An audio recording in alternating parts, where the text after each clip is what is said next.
David Stokes, good morning this morning. Good morning, McGraw. Let's talk a little Better Together, which is an organization that is, it's an academic exercise studying all the different areas of St. Louis to sort of start the conversation. How best do we want to govern ourselves going forward?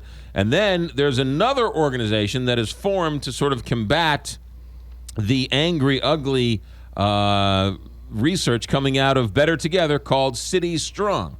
Right, there's like two organizations promoting change in municipal government now. Yes. It's like, this is great if you're a municipal government nerd like me. If you're a think tank, tiny government guy, yes, this is heaven for you. So what's going on here?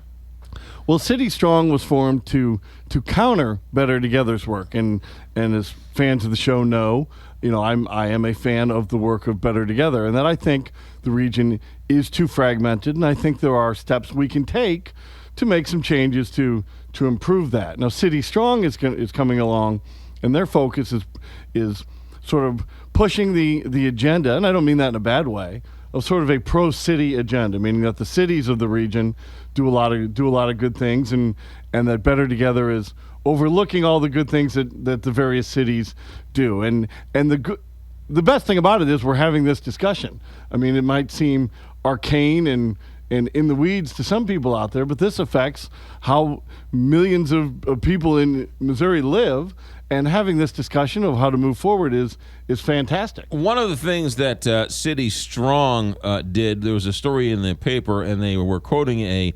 UMSL professor who was saying something positive about City Strong, only to find out that he was paid by one of the cities as something along. So he had a monetary he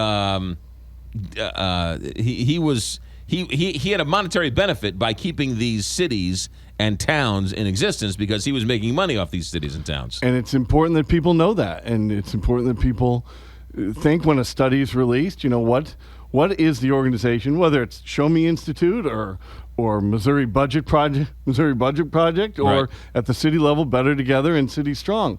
Like who formed them, where are they coming from? But in the end, the work has got to stand on its own. In the end, no matter who is funding who, you should be able to review the quality of the work and review it carefully and let it stand or fall on that quality. I think a lot of Better Together's work generally passes that test, and that it's shown that there are undeniable costs to being fragmented. However, it's not like we created 90 cities yesterday. I mean, it's been this way for a while. Right. And City Strong's main best point is that all these cities, they have learned a few things along the way. They've learned bad things like how to fund themselves with speeding tickets. Right. They've learned good things like ways that you might want to share park services, like Richmond Heights, Brentwood, and Maplewood share various park facilities for their residents. And there's a number of examples like that.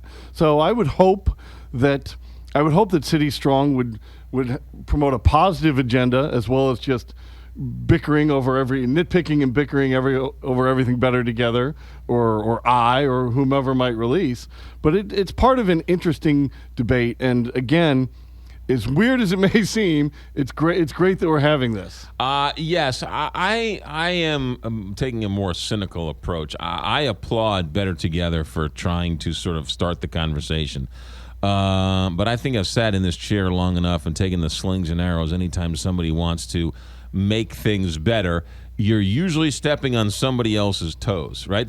You all want to cut taxes, but somebody wants to or cut spending, but that spending's going somewhere, and someone's going to spin that spending as needed much more than anything else. So I applaud Better Together for actually starting the conversation, but I don't have much hope in actually anything ever getting done.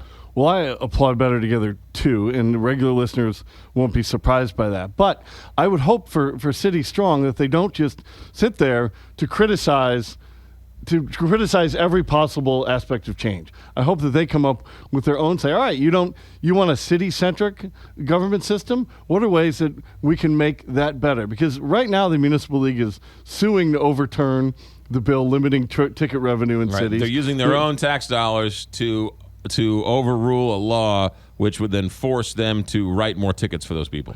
They're fighting the change that's benefiting the people of St. Louis County, and I hope City Strong rises far beyond that. And your cynical perspective might be surprised if they do. I'm gonna play it more down the middle and hope they do, because if it's just a lawsuit and opposing change entirely, then they're not going to bring much to the conversation. David Stokes from the Show Me Institute. Always a pleasure, my friend. A lot of information on the subject at showmeinstitute.org. Thanks, McGraw. Did you ever see Fast Times at Ridgemont High? Oh, many times. Yeah. Spicoli brought down El Chapo? I love Spicoli. I didn't know he brought down El Chapo. Sean Penn does this Rolling Stone, goes into the jungle and meets with El Chapo. And now the officials are saying that's the reason how they caught him. That'll be an interesting highlight to Sean Penn's career. So Jeff Spicoli, the biggest stoner in Hollywood history, helped bring down the biggest drug lord ever. First he takes down Jefferson's car, and now he brings down El Chapo. Jim Ryan's been following this story. We'll check in with him in 6 minutes. Big 550.